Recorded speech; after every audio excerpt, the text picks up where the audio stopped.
Masechet Shabbat Daf Kuf Kaf Bet Amud Bet. On va commencer à partir du nouveau Perek.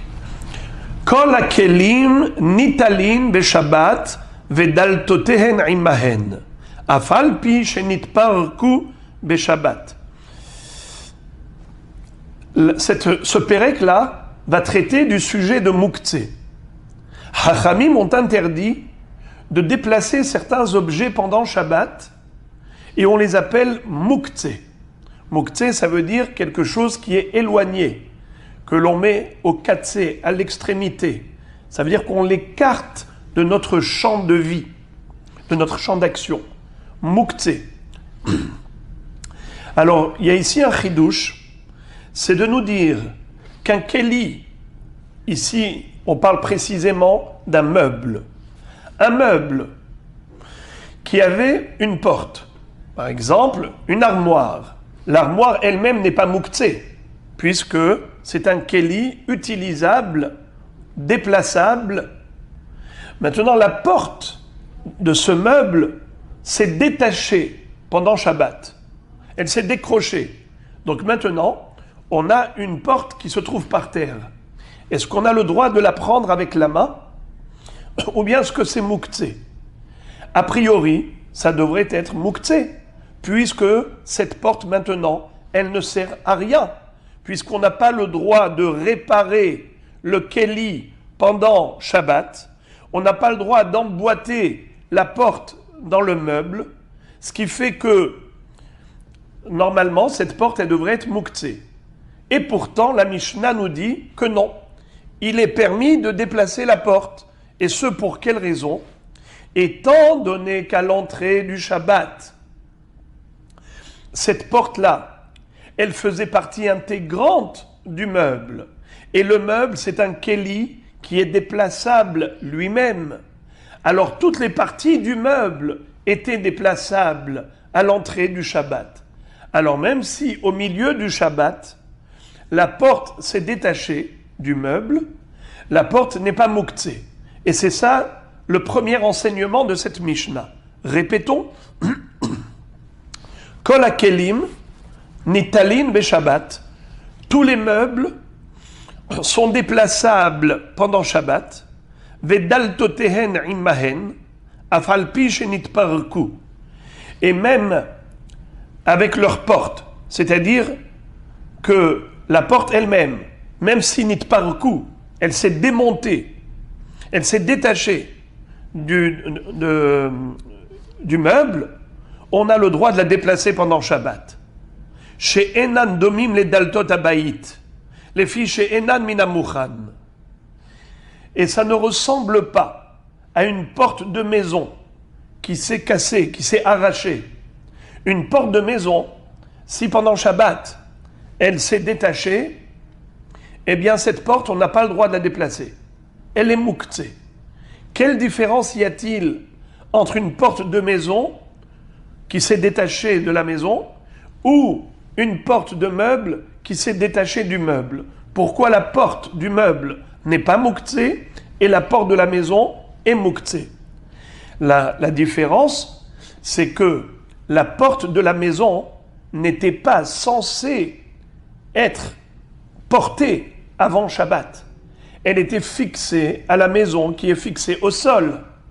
Ce n'était pas un élément portable, portatif. Ça n'a jamais eu le statut de keli. C'était toujours mechoubar la karka. Alors maintenant, pendant Shabbat, ça s'est détaché, puisqu'à l'entrée du Shabbat, ce n'était pas un keli, maintenant c'est moukhtse. Par contre, lorsque le meuble, au début du Shabbat, était avec sa porte, le meuble avec la porte, c'était un ensemble, c'était un keli qui était déplaçable. Alors si pendant Shabbat, la porte s'est détachée du meuble, eh bien la porte conserve son statut de keli. Et par conséquent, on a le droit de déplacer la porte pendant Shabbat. Comme ça dit Rashi. Je vous invite à regarder le Rashi au début du Perek. Kol hakelim sheyesh lahem dlatot. kegon shida, teva, ou migdal, toutes sortes de meubles. Nitalin be Shabbat, ou dlatot sheyesh lahem betzidan imahem nitalin imahem. On peut déplacer les meubles avec leurs portes. Va'afal pi shenitparku hadlatot min hakelim, et même si les portes de ces meubles se sont détachées, nitalin, la porte elle est déplaçable. Ve'enam domim les daltot abayit, et ça ne ressemble point à la porte d'une maison qui s'est détachée de la maison. Chez En Nitalin, en effet, cette porte est mouktsé. On ne peut pas la déplacer. Pourquoi? Les filles chez Dlatot Abayit, Enan Minamuchan, les Taltel, chez Enan Keli, car les portes de maison n'étaient pas censées être portées à l'entrée du Shabbat. Ce n'était pas donc un Keli. Aval Elu, Hen Keli, Agav Avihen. Ces portes ont un statut de Keli grâce à leur père. C'est qui le père de la porte? C'est le meuble. C'est une expression. Puisque la porte est une partie du Keli, du meuble, alors comme le meuble n'était pas mouktsé, à l'entrée du Shabbat, avec la porte qui lui était rattachée, alors même si ça s'est détaché, ça conserve le statut de Keli et ce n'est pas mouktsé. Voilà le début de la Mishnah. Et maintenant, la Mishnah va nous enseigner un principe que vous connaissez qui concerne les lois de mouktsé. La deuxième partie de la Mishnah, c'est comme une nouvelle Mishnah. Notel Adam Kurnas, les Fatseya Bo et Egozim. Un homme a le droit de prendre un marteau dans sa main pendant Shabbat pour casser des noix. Bien que le marteau lui-même, c'est un Keli Shem Larto Leisur, c'est un outil qui est réservé à une utilisation interdite, à savoir de clouer. On n'a pas le droit de clouer pendant Shabbat. Donc, normalement, le marteau, c'est un outil de ce qu'on appelle Keli Shem Larto Leisur. Donc, ça aurait dû être interdit de déplacer le marteau pendant Shabbat, et c'est interdit. Mais si le but, c'est de casser des noix avec, alors c'est permis. Ça s'appelle en hébreu Keli shemelarto liisur mutar letaltelo letzorech gufo. Un Keli qui est destiné et réservé à une action interdite, une utilisation qui est normalement est interdite pendant Shabbat. Si je veux utiliser ce Keli pour une action permise, comme casser des noix, eh bien j'ai le droit d'utiliser le marteau. Et la Mishnah maintenant va nous donner toutes sortes d'exemples par rapport à ce principe. Kardom, l'achtorbo est à devela. J'ai le droit de prendre une hache pour couper un pain de figue. Les pains de figue, c'était des figues sèches que l'on avait mis dans un ustensile cylindrique et on avait compressé. Une fois qu'on a comprimé les figues sèches, on obtenait une rondelle de figue qu'on appelle un pain de figue, et ensuite on coupait avec le couteau des fines tranches. Mais si on n'a pas de couteau et qu'on veut utiliser la hache qui sert généralement à des actions interdites, eh bien c'est permis.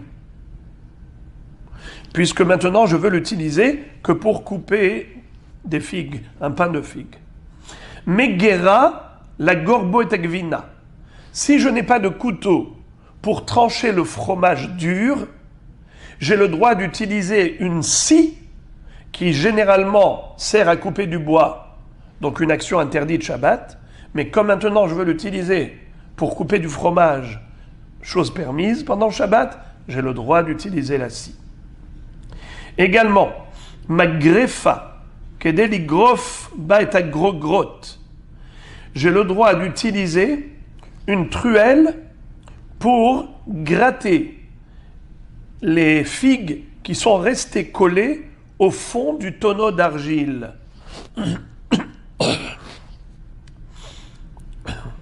et à rahat, et à malgaise, la tête alav les katan. J'ai le droit de prendre une pelle ou une fourche pour donner à manger à un enfant, mettre l'aliment de l'enfant, je le mets comme une assiette et je le mets devant lui. Je n'ai pas d'assiette, je n'ai pas de fourchette, je n'ai pas de cuillère.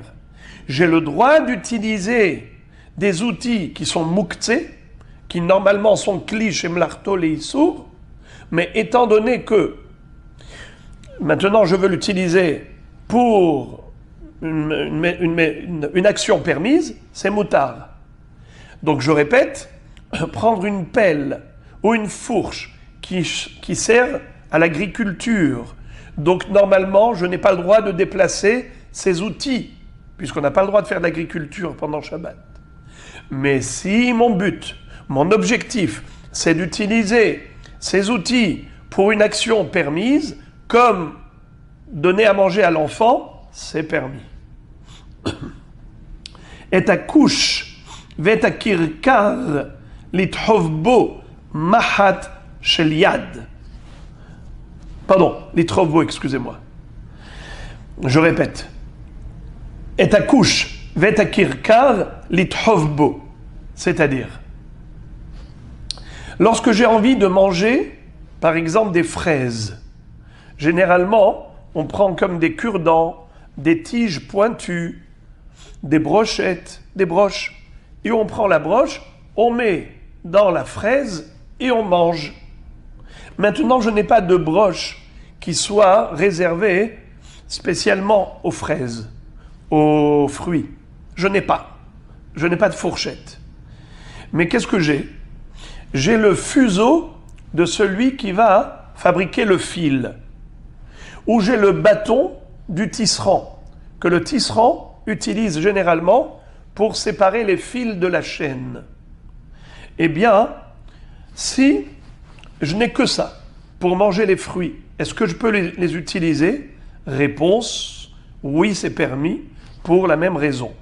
Keli shemelarto leisur, mutar letaltelo letzorer gufo. Encore un exemple. Mahat shel yad, une aiguille qui est faite pour coudre. Est-ce qu'on a le droit de coudre pendant Shabbat ? Évidemment que non. Donc normalement l'aiguille, ça doit être muktzeh. C'est kli shem larto leisur. Mais si maintenant quelqu'un a eu une écharde qui s'est plantée dans sa chair et il a besoin de l'aiguille pour retirer l'écharde, eh bien il a le droit d'utiliser l'aiguille de couture pour retirer l'écharde. Ou bien, Veshel Sakayim, Liftoach bo et Addelet. Si on a l'aiguille des fabricants de sacs, donc ce sont des aiguilles beaucoup plus grossières, beaucoup plus épaisses, eh bien, on ne va pas retirer une écharde avec, mais ça peut servir pour ouvrir la porte. La porte, normalement, c'est avec une clé. Mais lorsqu'on a perdu la clé, alors on se dépanne avec une grosse aiguille de fabricant de sacs. Eh bien, on a le droit pendant Shabbat de le faire, étant donné que ce keli, qui est généralement utilisé pour du issour, on a le droit de l'utiliser pour du heter pendant Shabbat. Gemara. Kol hakelim nitalin, ve'af al pi shenitparku beShabbat, ve'lo mibaya behol. Adraba, beShabbat muchanim al gabe avihem, behol enam muchanim al gabe avihem. La Gemara fait d'abord une déduction du langage de la Mishnah et ensuite elle pose une question. Qu'est-ce qu'on a lu dans la Mishnah ? Relisons la première ligne. Kol hakelim nitalin beShabbat vedaltotehen immahen afal pi shenitparku beShabbat. Je lis la parenthèse. D'après la Gemara, il faut lire la parenthèse beShabbat. Chez Enam domim les daltot abayit les filles chez Enam inamochan.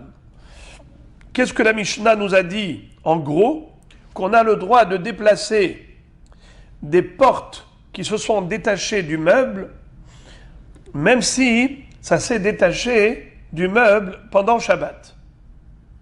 Quand tu dis même si ça s'est détaché pendant Shabbat, sous-entendu que si la porte s'était détachée du meuble avant Shabbat, à plus forte raison que c'est permis de déplacer la porte pendant Shabbat, puisque tu m'as dit afilou.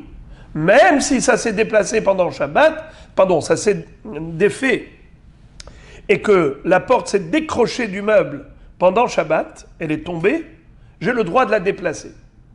Quand tu dis même si elle est tombée pendant Shabbat, sous-entendu que c'est encore plus évident que j'ai le droit de déplacer la porte pendant Shabbat si elle s'était détachée du meuble avant Shabbat.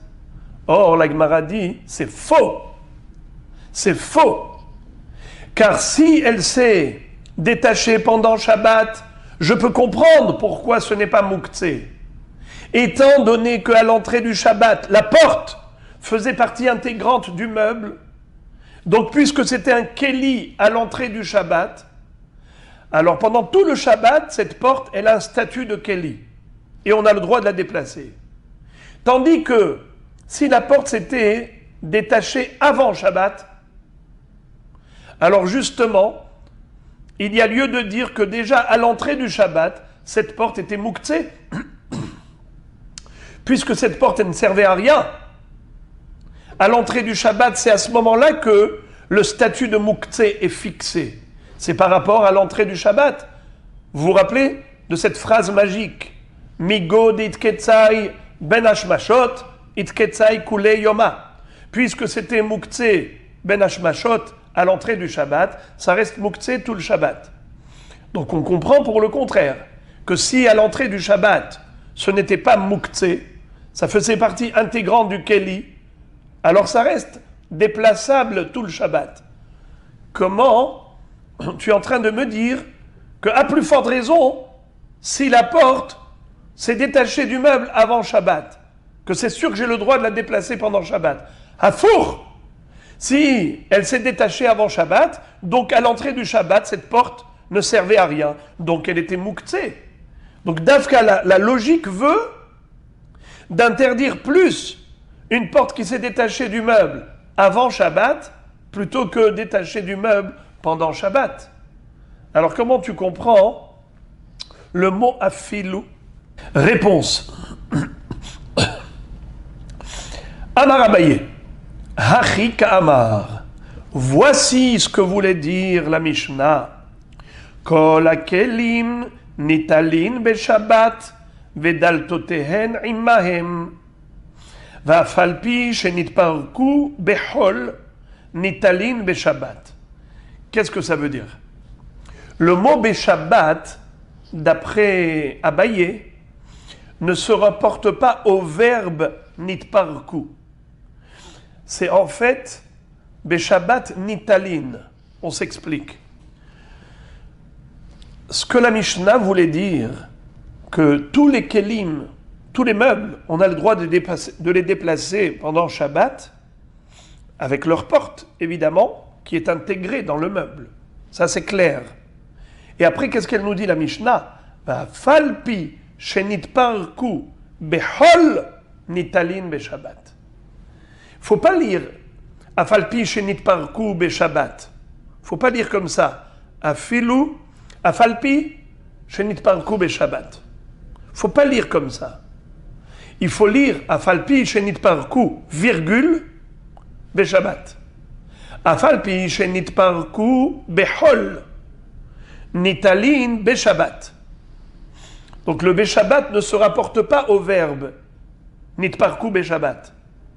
Nitparku, bien que ce soit démonté, bien que la porte s'est démontée, elle s'est déboîtée avant Shabbat, et donc avant Shabbat on a juste une porte comme ça qui pend toute seule, et pour l'instant elle ne sert à rien.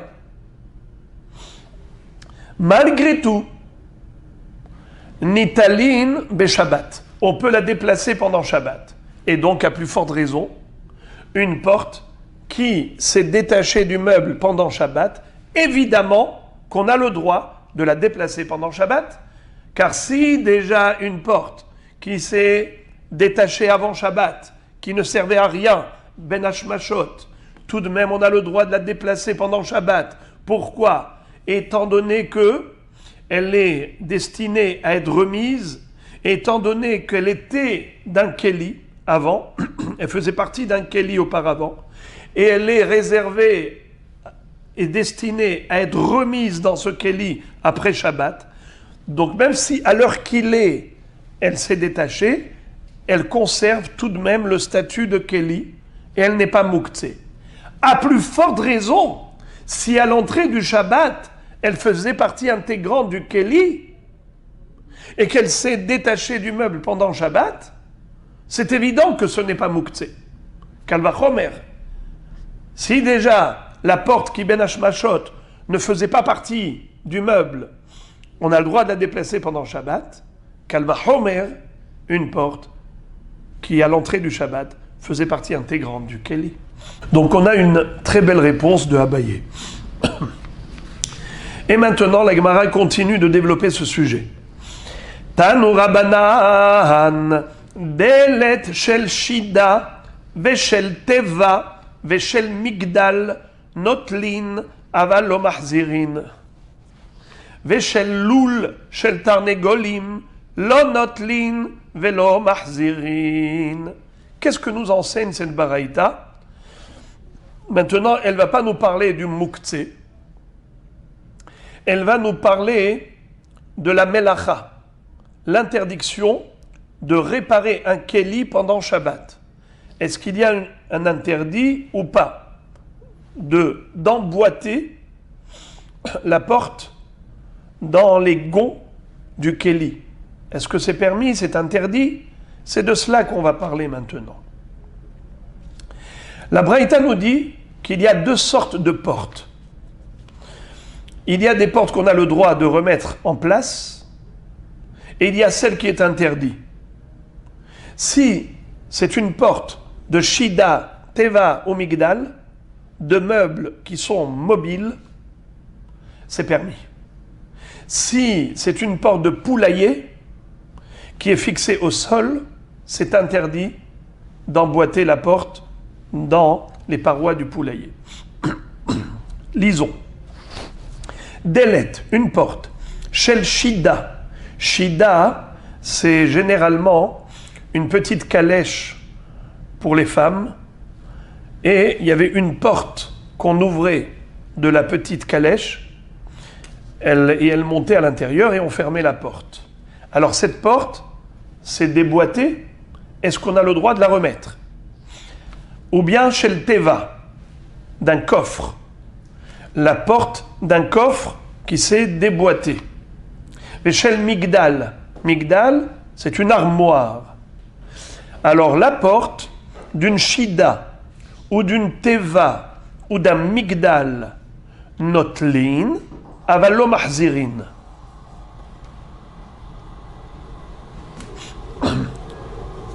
J'ai fait une erreur. J'ai dit qu'on a le droit d'emboîter. On a le droit de retirer, de déboîter. Mais on n'a pas le droit d'emboîter pendant Shabbat. Par contre, chez le Loul, chez le Tarnegolim, mais si c'est la porte du poulailler, on a le droit ni de retirer la porte, ni de l'emboîter à nouveau. Alors la différence entre Shida Teva et Migdal et Loul Shel Tarnegolim, c'est pas comme j'ai dit que pour Shida Teva ou Migdal, on a le droit d'emboîter et de Loul Shel Tarnegolim, on n'a pas le droit. Non. D'emboîter, c'est interdit pour tous. Par contre, de déboîter, c'est là la différence. Pour Shida Teva ou Migdal, c'est permis de déboîter. Et pour Loul Shel Tarnegolim, on n'a pas le droit de déboîter. Ni emboîter, ni déboîter. La Gemara pose les questions. Bishlama shel Loul shel Tarnegolim kasavar de mehabre be'ara veyesh binyan bekarka, veyesh stira bekarka. Je comprends aisément la halakha concernant le poulailler. Tu m'as enseigné qu'on n'a pas le droit ni de déboîter ni d'emboîter la porte du poulailler. Ça se comprend parfaitement. Car il y a une interdiction au Shabbat de construire bonnet, de détruire sauter. Alors retirer la porte, c'est sauter. Remboîter la porte, c'est bonnet. Ça se comprend, puisque le poulailler est fixé au sol. Par contre, et là, shel shida, shel teva, shel migdal, mais le mobilier, tel que ces meubles, shida, teva ou migdal, je ne comprends pas ce que tu me dis. Tu me dis, déboîter la porte, c'est permis, emboîter, c'est interdit. Pourquoi je ne comprends pas? Car de deux choses l'une. Ika savar yesh binyan bekelim, veyesh stira bekelim. Pardon. Yesh binyan bekelim, yesh stira bekelim. Vei en stira bekelim, en binyan bekelim. Si la notion de bonnet et sauter, binyan, construire, construction, stira, destruction, si l'interdiction de construire et de détruire est applicable même au mobilier et pas uniquement à l'immobilier, alors tu devrais interdire les deux actions. Tu devrais interdire de déboîter la porte, comme tu m'as interdit de l'emboîter. Car si tu me dis que yesh binyan bekelim, alors yesh stira bekelim.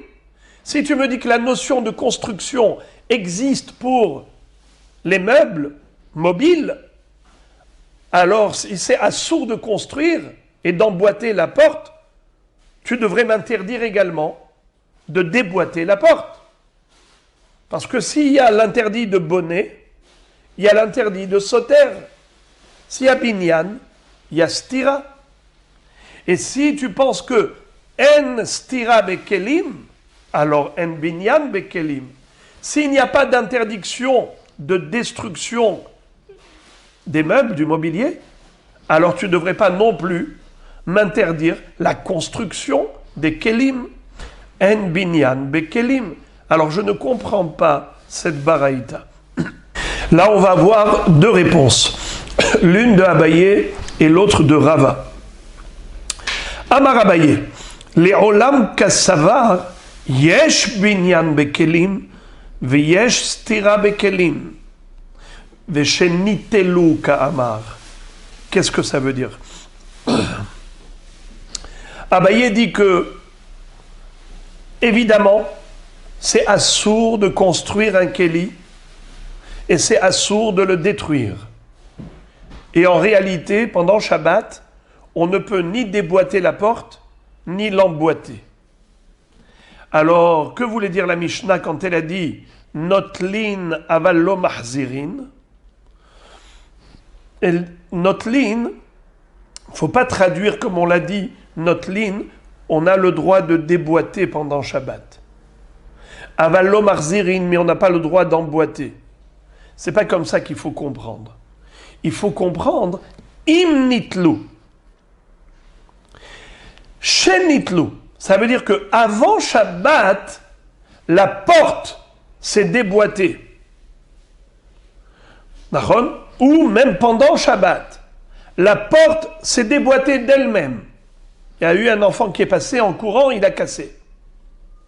Ce qu'on veut nous interdire, c'est d'emboîter. Parce que déboîter, on ne l'a pas fait exprès.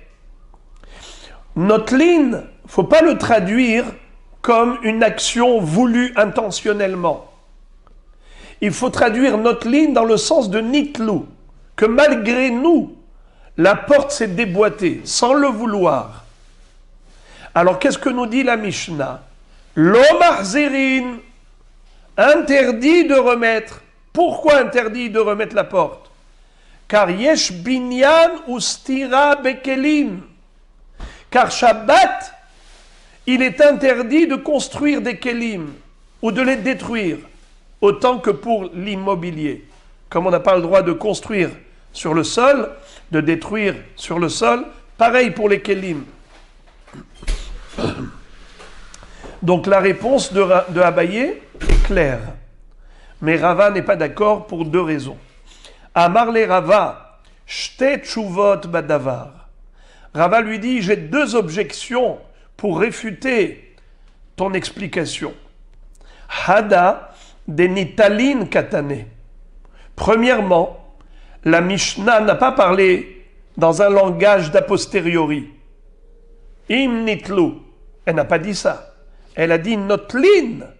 C'est un langage d'a priori, que j'ai le droit d'être notel. Ve'od. Deuxièmement, may aval lo mahzirin. D'après toi, le langage employé par la Mishnah n'a aucun sens. Parce que, cette baraïta, je veux dire. Puisque d'après toi, comment tu lis? Im nitlu aval lo mahzirin. Le mot aval qui veut dire mais. Alors vas-y, comment tu as construit ta phrase? Si la porte s'est déboîtée,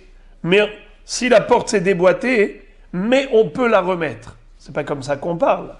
Dis-moi, si elle s'est déboîtée, tu peux la remettre. Tu ne commences pas une phrase avec le mot mais. C'est la raison pour laquelle Rava dit ta réponse Abaye ne me convient pas. Ella amar Rava. C'est la raison pour laquelle Rava donne une autre explication et il dit Kassavar en binyan bekelim ve en stira bekelim aval gzera shemaitka. En réalité, ce Tana de la Braïta pense que il n'y a pas de issour de bonnet vesoter par rapport aux kelim qui sont du mobilier. La notion de construction et de destruction n'existe pas. Toute la notion de bonnet vesoter, ça n'existe que pour le sol, l'immobilier. Mais on n'a jamais entendu parler de bonnet vesoter pour du mobilier, des meubles. C'est la raison pour laquelle Behemet, prendre une porte et l'emboîter, Minatora, il n'y a pas de issour. La déboîter, il n'y a pas de issour. Alors maintenant, on comprendra ce que dit le Tana. Delet shel shida teva ou migdal, notlin avalo mahzirin. On peut déboîter, mais on ne peut pas emboîter. Pourquoi? Déboîter, c'est quoi? C'est le issour de soter. Ça n'existe pas. Il n'y a pas de issour de soter dans les kelim. Il n'y a pas de raison d'interdire, même pas midera banane. Par contre, emboîter, minatora c'est permis, parce que en binyan bekelim, mais c'est assour midera banane, gzera shema itka, de peur qu'ils prennent des clous et ils se mettent à clouer et commencent à faire ce qu'on appelle maké bepatish. Maké bepatish, ça c'est une melacha qui en effet est applicable même au kelim. Ça fait partie des 39 travaux. Hamaké bepatish. Lorsque tu termines la réparation d'un keli ou la fabrication d'un keli, la finition, ça s'appelle maké bepatish. La finition d'un keli, ça s'appelle maké bepatish. C'est ce que nous craignons, qu'il fasse maké bepatish. Mais stam prendre la porte, la remettre, la remettre, ça c'est pas assour, parce que en binyan ou stira bekelim, d'après ce Tana.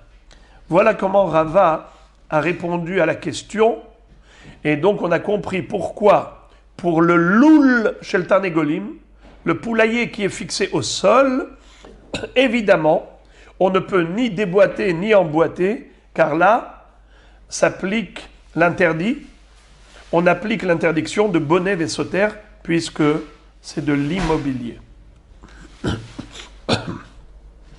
Une fois que la Gemara a terminé de développer la première partie de la Mishnah.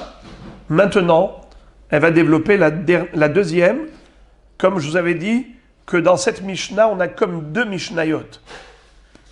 Puisque ça n'a pas de rapport, les dynim du début et de la fin.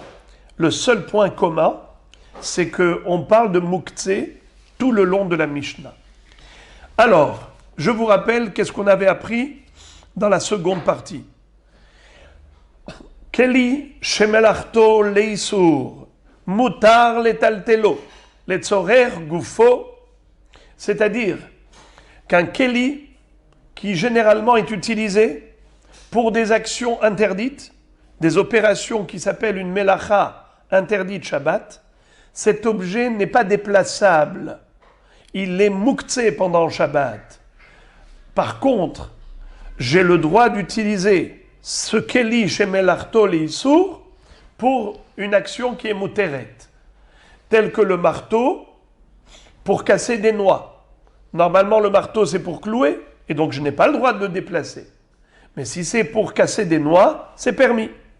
Et la Mishnah nous a donné toute une série d'exemples. Et maintenant, la Gemara nous cite un enseignement de Rav Yehuda. Amar Rav Yehuda, Kurnas shel egozim, lefatzer bo egozim, aval shel napahim lo. Alors, moi ce que je vous ai dit, c'est la suite de la Gemara. Mais au début de la Gemara, on apprend quelque chose de choquant. Rav Yehuda va nous dire, attention, ne te méprends pas, ne te trompe pas. Quand on a dit qu'on peut prendre un marteau pour casser des noix, ce n'est pas un marteau du menuisier, ce n'est pas un marteau qui est fait pour clouer, c'est un marteau qui s'appelle marteau casse-noix. C'est un marteau qui a été acheté et conçu spécialement pour une utilisation permise. Aval shel napahim, lo. Mais le marteau du forgeron, je n'ai pas le droit de l'utiliser pour casser des noix. Kassavar, car Rav Yehuda pense, davar shemelarto leisur, afilu letzorer gufo asur. Un keli qui est réservé à une utilisation interdite en général, même si moi aujourd'hui je veux l'utiliser pour une opération permise, c'est assour. Mais Rabba n'est pas d'accord. Amarle Rabba, Rabba lui dit quoi? Comment tu vas comprendre la suite de la Mishnah alors? Ela me'ata, sefa de katane, veta rahat, veta malgez, la tête alav le katan, rahat ou malgez, mim yahdele le katan. Comment tu peux comprendre la suite de la Mishnah? Dans la suite de la Mishnah, il est écrit qu'on a le droit de prendre une pelle ou une fourche pour donner à manger au petit. Mais le petit, lui, en général, on ne lui donne pas à manger avec une fourche ou une pelle. Ce sont des outils agricoles. Donc évidemment que c'est juste à titre de dépannage. Alors ne me dis pas qu'il y a une interdiction d'utiliser un keli chez Melarto les Issour, même les Tzorer Gufo. Tu me dis que le marteau en question, c'est un marteau qui était un marteau casse-noix. C'est faux. Même si au niveau du marteau, tu as réussi à t'en sortir, mais comment tu vas t'en sortir dans la suite de la Mishnah? La Mishnah nous a donné plein d'exemples. Entre autres, Rahat ou Malgez, la tête alav les katan. Et Rahat et Malgez, ce sont des outils agricoles, la pelle et la fourche. Et là, Rabba. Alors Rabba va maintenant enfoncer le clou. Il va nous dire clairement, Kurnas shel napachim, les fatseya bo egozim. On a le droit de prendre même le marteau du forgeron pour casser des noix. Kassavar, davar shemelarto le isur, netzorer gufo mutar. Car en effet, notre Mishnah pense que Keli shemelarto le isur, même si généralement c'est un marteau qui sert à clouer, mais puisque aujourd'hui j'en ai besoin pour casser les noix, il est permis de l'utiliser.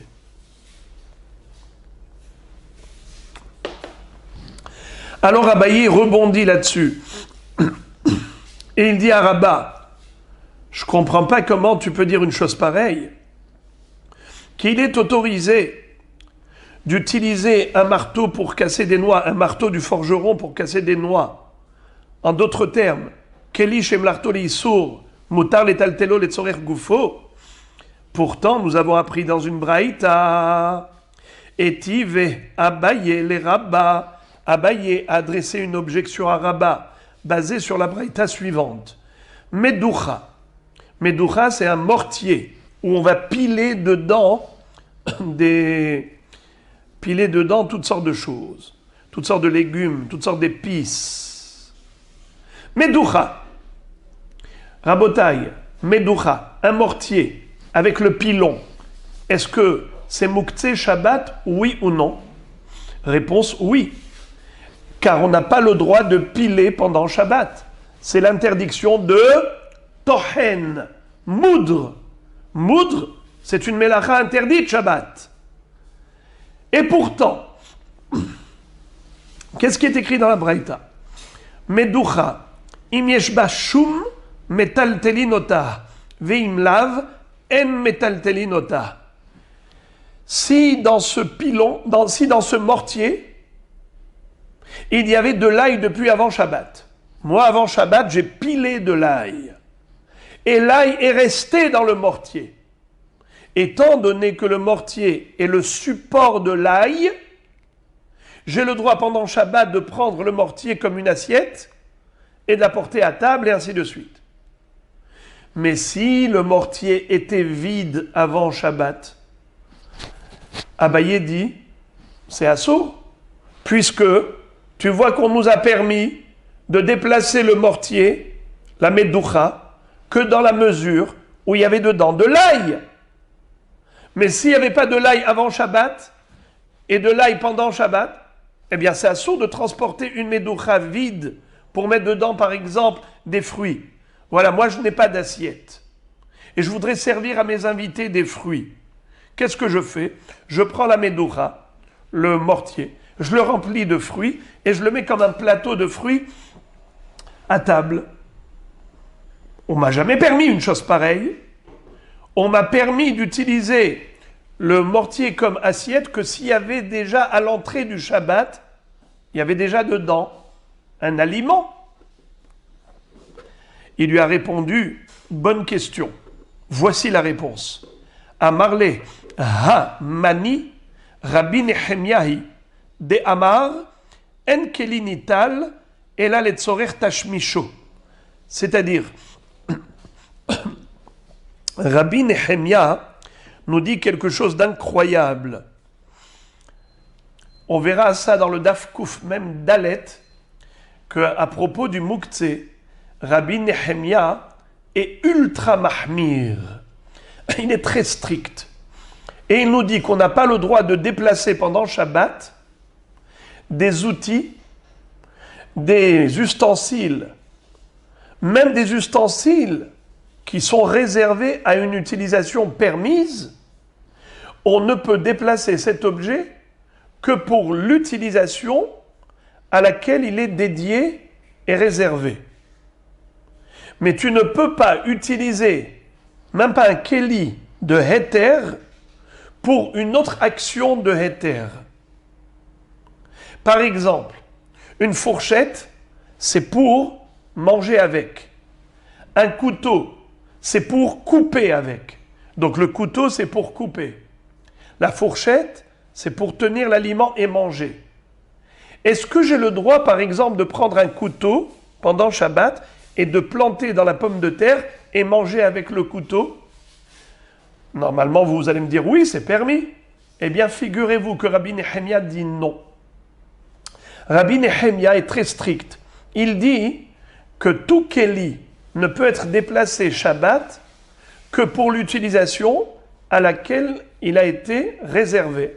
Il a été conçu pour cette utilisation, eh bien c'est que pour ça qu'on peut le déplacer. Kalva Homer, qu'on ne peut pas déplacer pour lui un marteau pour casser des noix.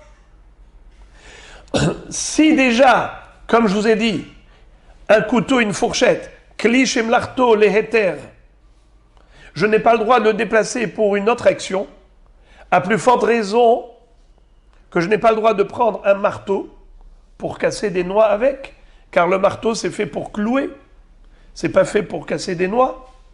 Alors je ne peux pas me dépanner pour casser des noix avec ce marteau, d'après Rabbi Nehemia. Alors il lui a dit, eh bien c'est lui l'auteur de cette baraïta, qui a dit qu'on a le droit de déplacer la Medoucha que dans la mesure où à l'entrée du Shabbat, il y avait encore de l'ail dedans. Comme c'était comme une assiette qui supporte l'ail, qui porte un aliment, alors à ce titre-là, c'était permis. Mais si la Medoucha était vide, on n'avait pas le droit de la prendre pour s'en servir comme une corbeille de fruits.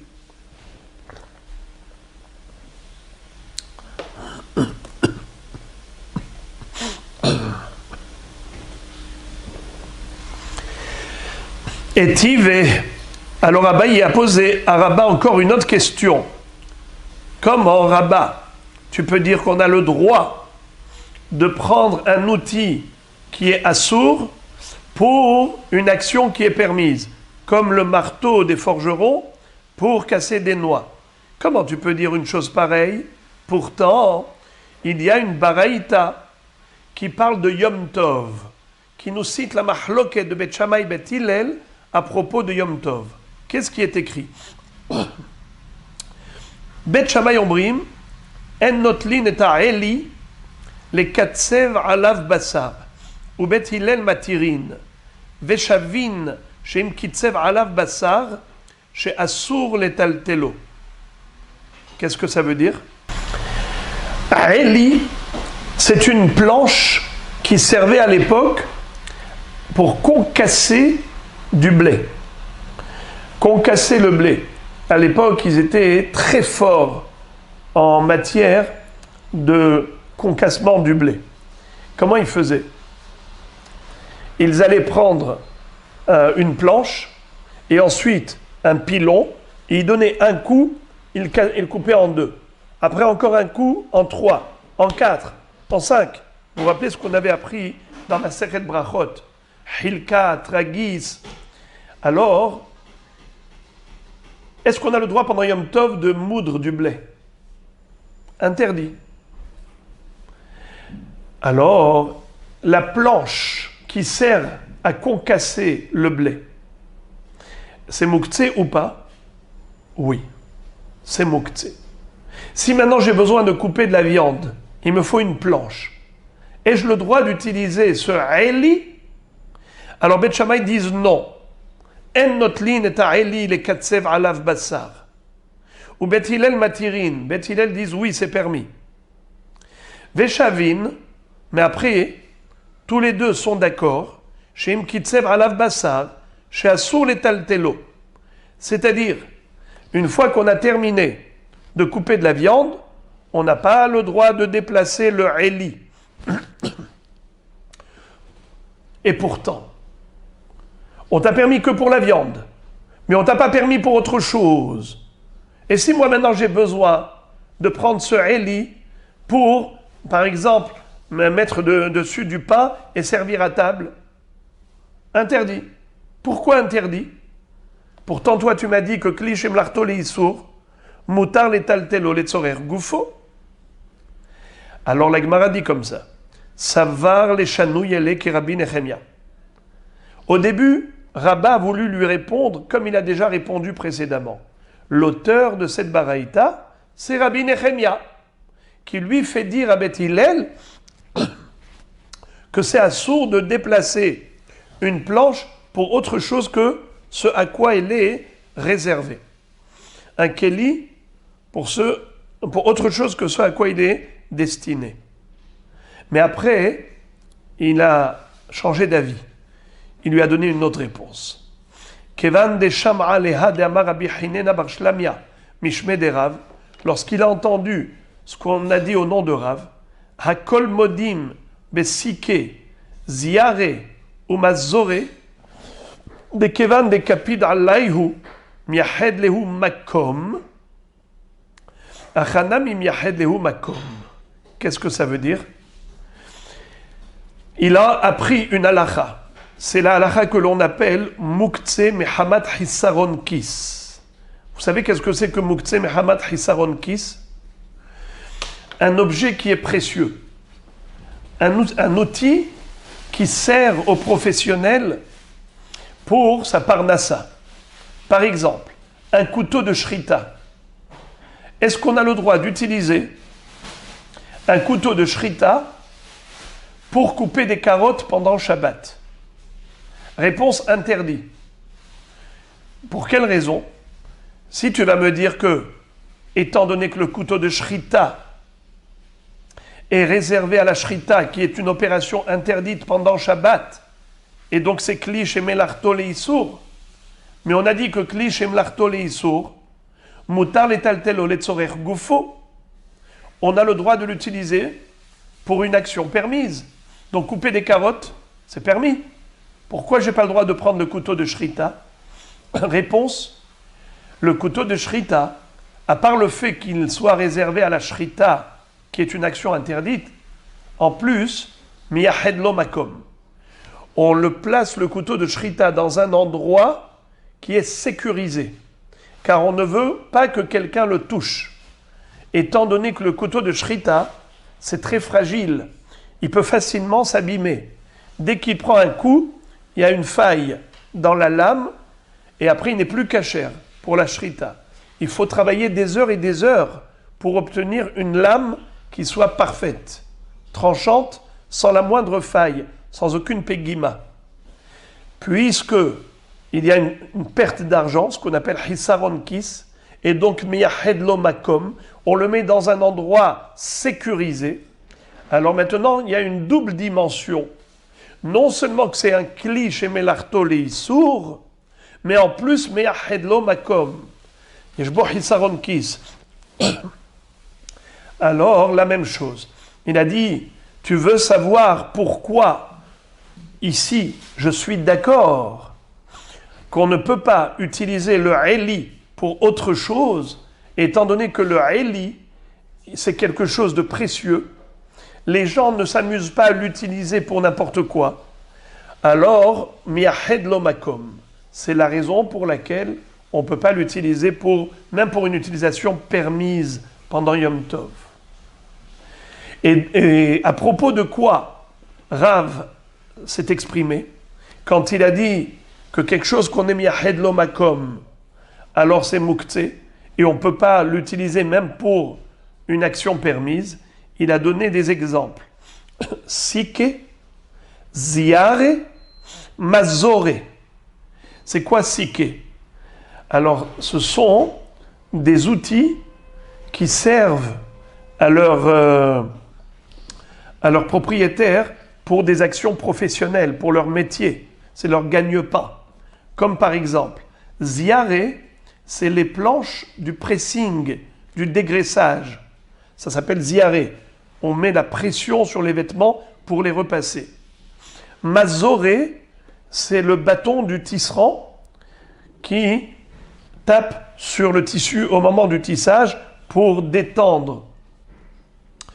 Ou le tisserand, ou même carrément le laveur de linge qui tape avec son bâton sur les vêtements pour les laver.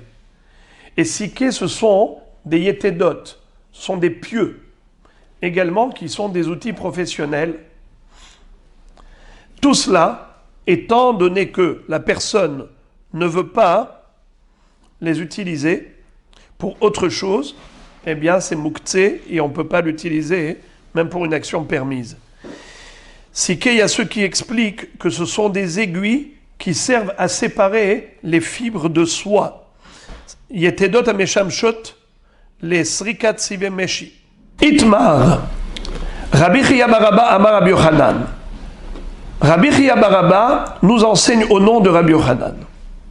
Kournas shel zahavim, un marteau d'orfèvre.